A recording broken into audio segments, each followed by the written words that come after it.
প্রধানমন্ত্রী তারেক রহমানের সম্ভাব্য ভারত সফরের আগে দিল্লির কাছ থেকে অনুকূল পরিবেশ তৈরির আহ্বান জানিয়েছে Bangladesh.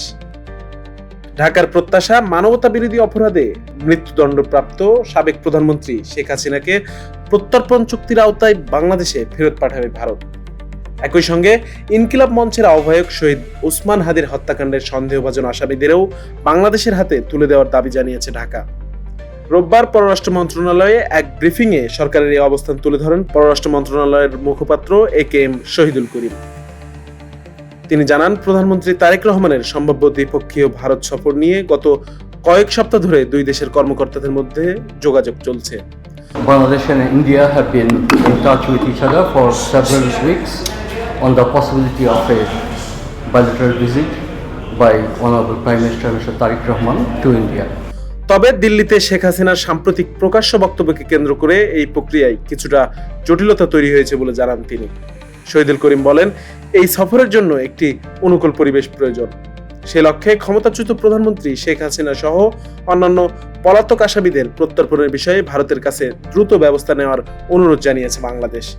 We have requested the Indian authorities to expeditiously act on our request to extradite Sheikh Hasina and other fugitive criminals.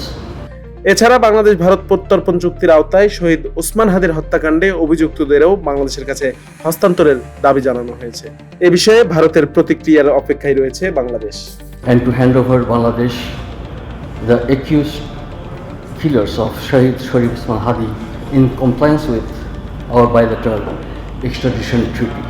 We are awaiting their response.